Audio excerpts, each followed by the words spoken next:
कल्याण से एक दिल दहला देने वाली खबर सामने आई है, जहां 4 साल की मासूम बच्ची के अपहरण और हत्या का 8 महीने पुराना मामला अब जाकर सुलझा है। और चौंकाने वाली बात यह है कि इस हत्याकांड में मासूम की अपनी ही चचेरी मौसी और उसके पति का हाथ है। ये मामला कल्याण के कोडशेवाड़ी इलाके का है, जहां 4 साल की एक बच्ची 8 महीने पहले अचानक लापता हो गई थी। परिवार और पुलिस ने मिलकर बच्ची की काफी तलाश की, लेकिन कोई सुराग नहीं मिला। अब कोडशेवाड़ी पुलिस की तफ्तीश में बड़ा खुलासा हुआ है। बच्ची का अपहरण और हत्या उसकी चचेरी मौसी अर्पणा कांबरी और उसके पति प्रथमेश कांबरी ने की थी। पुलिस के मुताबिक हत्या के बाद मासूम का शव गद्दे में लपेटकर करजत के भ्यूपुर जंगल में फेंक दिया गया था। पुलिस को वहां से शव के अवशेष मिले और अब दोनों आरोपियों को गिरफ्तार कर लिया गया है।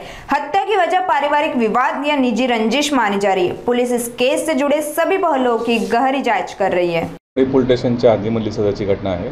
एका 4 वर्षीय मुलीचा अपहरण करून त्या ठिकाणी त्याची हत्या करण्यात आलेली होती आणि तो गुन्हा आता कोळशेवाडी पोलीस स्टेशनने आता उघडकीस आणलेला आहे। सदरची जी घटना आहे ती 2024 मध्ये गुन्हा त्यामध्ये पोलीस स्टेशनला 982/24 किडनॅपिंगचा गुन्हा मागच्या ऑक्टोबरमध्ये पोलीस स्टेशनला कोळशेवाडीला दाखल झालेला होता आणि जी मयत मुलगीची 4 वर्षाची आहे ती तिच्या चुलत मावशीकडे कर्जत रायगड या ठिकाणी गेली आणि नंतर ती तिथून परत न आल्यामुळे तिची आत्या ह्या सदर गुन्ह्यातली जी फिर्यादी जी आहे सातपुते म्हणून त्यांनी पोलीस स्टेशनला तक्रार दिलेली होती।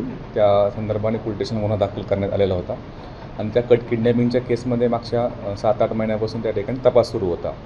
नंतर पोलीस स्टेशनच्या तपास करत असताना तपास पथकाचे आपले सिनियर PI जे हेमंत गुरव आहेत त्यांच्या असं लक्षात आलं की त्या ठिकाणी ते जे दोघं घेऊन गेलेले आहेत आता ह्या दोन्ही याच्यातले आरोपी जे आहेत त्यामध्ये प्रथमेश कांबरी आहे आणि त्याची बायको अर्पणा कांबरी, त्यांचं लोकेशन त्या ठिकाणी मागच्या 8-9 महिन्यापासून ट्रेस होत नव्हतं। ते भिवपुरी, कर्जत, नेरळ या वेगवेगळ्या ठिकाणी ते मोबाईल बंद करून आणि वेगवेगळ्या ठिकाणी ते राहत असल्याचे दिसून येत होतं।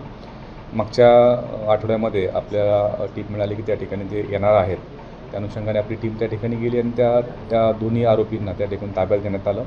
नंतर त्या मुलीच्या बाबतची विचारपूस करण्यात आली की मुलगी ज्यावेळेस मागच्या ऑगस्टमध्ये ते घेऊन गेले होते त्यानंतर ती पुन्हा परत आलेली नव्हती।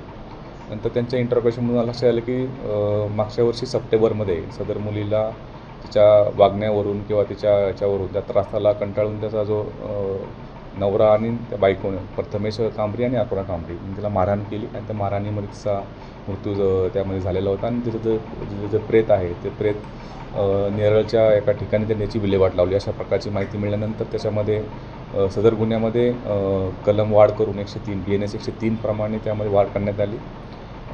सदर त्या दोन्ही आरोपींना त्यामध्ये आता अटक करण्यात आलेलं आहे आणि त्यांना कोर्टासमोर हजर केला असता कोर्टाने त्यामध्ये 7 दिवसाची पोलीस रिमांड त्या ठिकाणी दिलेली आहे।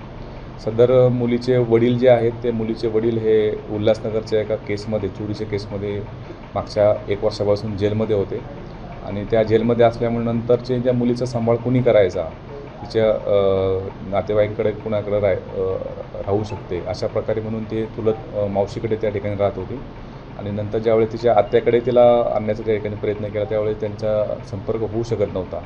अशा घटनेवरून तिच्या आत्या जी आहे ज्योती सातपुते यांनी आपल्याकडे तक्रार दिली होती मिसिंगची, त्यामुळे आपण किडनॅपिंगचा गुन्हा दाखल केला होता आणि हा तिच्या मागच्या 7 ते 8 महिन्यापासून त्या आता तपास सुरू असताना आपल्याला आता हा सदरचा त्या जी 4 वर्षाची मुलगी आहे तिची हत्या करण्यात आल्याचा असा प्रकारचा आपला हा गुन्हा नोंद केलेला आहे। दोन्ही आरोपीला आपण अटक केलेली आहे आणि दोन्ही आरोपी आपल्या आता पोलीस रिमांडमध्ये आहेत।